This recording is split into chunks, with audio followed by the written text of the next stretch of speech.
This is the only side hustle guide you'll ever need for extra money, and I don't say that lightly. I'm going to give you 4 side hustles I would actually consider if you want extra money, and I'm ranking them on 5 things that matter a lot more than hype. The skill, economics, control, scale, and ownership.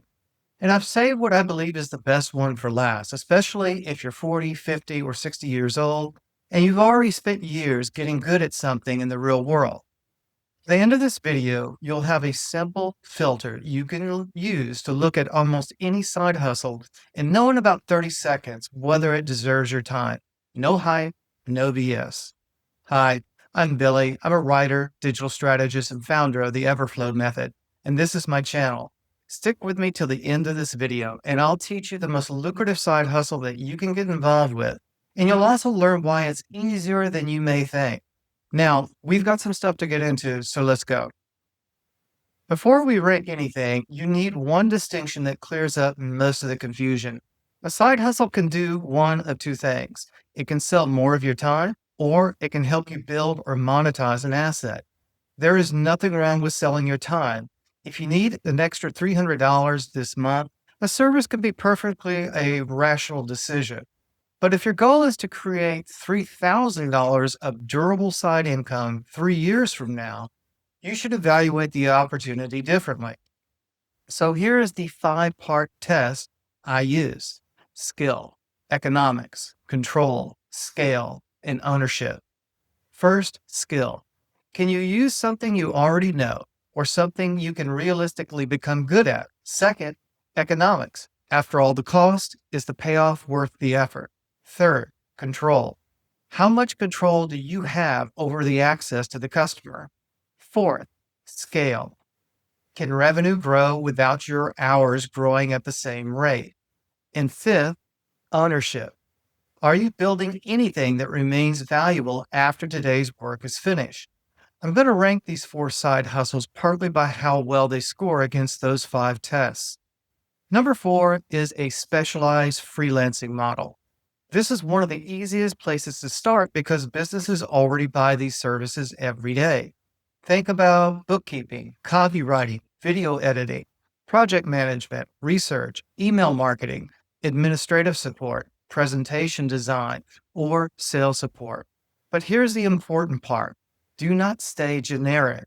Don't just say, I'm a virtual assistant. Say, I provide remote administrative support for independent insurance agencies. Don't just say, I'm a bookkeeper. Say, I help small construction companies clean up and manage their books. The more specific you become, the easier it is for a prospect to understand why you are relevant to them. Freelancing scores well on skill and economics. Startup costs are low, and you can potentially get paid quickly. But it ranks number 4 because you are still mostly selling your time. If you stop working, the revenue usually stops. So freelancing can be an excellent cash flow side hustle, but unless you eventually systematize it, delegate it, or productize it, you may have simply created another job. Number 3 fixes that one specific problem by changing exactly what you're actually selling. Number 3 is coaching, teaching, or tutoring. This is where your experience starts becoming more valuable because instead of only performing a task, you're actually selling knowledge and a result. An experienced salesperson can coach younger salespeople. A retired executive can teach leadership. An accountant can train small business owners on bookkeeping. Project manager can tutor someone preparing for certification. A skilled trade person can help apprentices prepare for tests or move faster through their learning curve. And that leads to an important principle. You do not need to know something nobody else knows. You need to know it well enough to shorten somebody else's learning curve. The model ranks above freelancing because your accumulated knowledge becomes the product. It can also evolve into group coaching, workshops, memberships, recorded training, and eventually digital products. The downside is that one-to-one coaching still has a ceiling. Your calendar eventually becomes the bottleneck. Number 2 shares that same ceiling, but it comes off with a payoff that makes it worth climbing anyway. Number 2 is consulting. And for experienced professionals, I think this is one of the strongest ways to generate meaningful side income relatively quickly. Consulting is different from coaching. Coaching says, I'll help you get better at solving the problem. Consulting says, I'll help you solve the problem. A banker might help a small business owner think through financing or cash flow. A construction manager might help a contractor improve operations. A sales executive could help install a sales process. An HR professional could improve hiring systems. A healthcare manager might help fix workflow problems. And consulting has another advantage that I think beginners underestimate. It lets you get paid to learn what the market needs. A single paid conversation can generate revenue, reveal the exact words customers use, uncover recurring problems, show you what they have already tried, and tell you what they are willing to pay to solve. When you hear the same question or problem over and over again, pay attention. You may have just found the seed of a product. Income can be excellent, and the customer intelligence is incredibly valuable. But there is still one limitation. Your calendar creates a ceiling. And that is exactly why my number one pick comes next. Now, the next model is the one I personally like best, and it's not because it is easier. It is, in fact, the beginning can actually be slower. I like it because it can eventually do something that the first three cannot do nearly as well. Separate the value you create from the number of hours you personally have available. Number one is a digital products business. A digital product can be a short report, PDF, checklist, template, workbook, spreadsheet, mini course, recorded workshop, a toolkit, paid newsletter, or a larger course. But let me remove one fantasy immediately. A digital product is not passive just because you uploaded a PDF. You still need a real problem. You need positioning, you need an offer, and you need traffic. You also need trust. Somebody still has to discover the thing and want it. But the economics are different because you can create an intellectual asset once and deliver it repeatedly without personally performing the work every single time. This is where experienced professionals have what I call the experience advantage. If you spent 25 years in construction, you do not need to write the complete guide to construction management. That is too broad. You might create the Friday job site shutdown checklist that prevents Monday morning chaos. If you have spent 20 years in sales, maybe it is the 12 questions I ask before every major negotiation. If you have managed people for decades, maybe it's the first time manager's difficult conversation playbook. Those products are not built from random information. They are built from lived experience. And I would not begin by building the biggest product possible. Build the smallest useful offer that produces a meaningful result. Digital products rank number one because they score very well on skill, economics, scale, and ownership. And when you combine them with an email list, your control improves as well. The downside? Building the product is usually easier than consistently selling it. That is why traffic, positioning, and list building matter so much.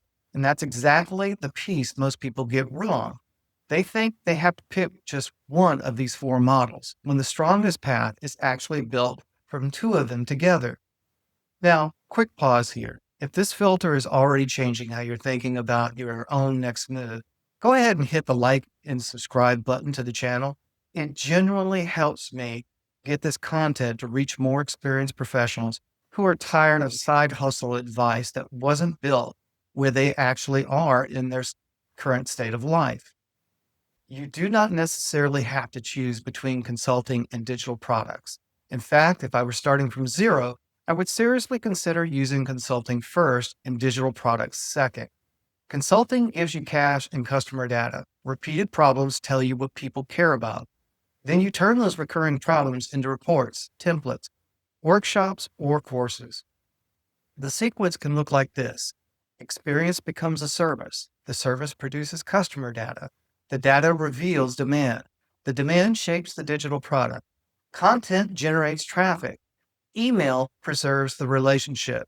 And higher value offers grow from there. Services generate cash and data. Products create leverage. And email preserves the relationship. That is a much stronger foundation than sitting alone for 6 months, building a giant course and hoping someday somebody wants it. Whenever you see a new side hustle opportunity, ask yourself 5 questions. 1, does it use or build a valuable skill? 2, are the economics worth the effort? 3, how much control do I have over the customer relationship? 4, can it eventually scale beyond my hours? And 5, am I building an asset that I own? Don't just ask, can this make money? Ask, what am I building while making the money? The one question changes how you evaluate almost everything.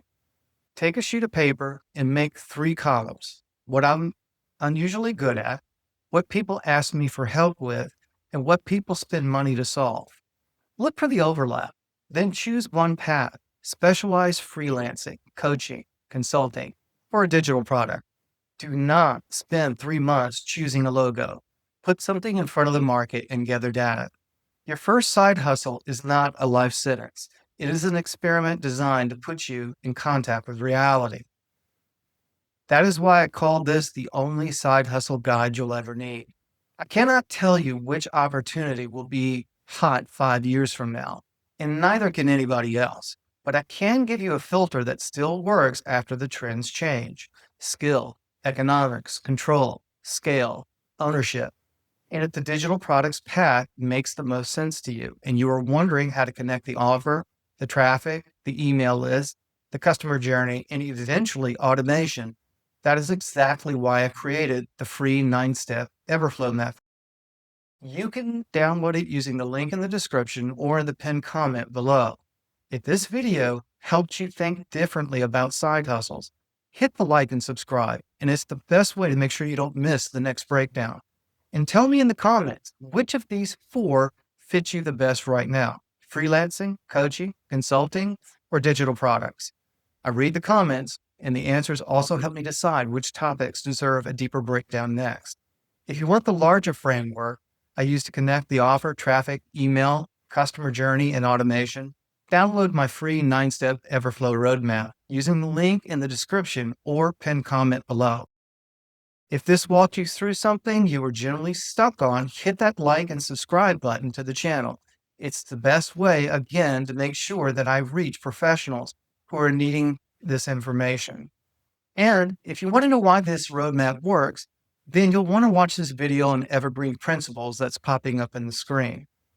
That's what this method was designed on. Take care, and I'll see you in the next video.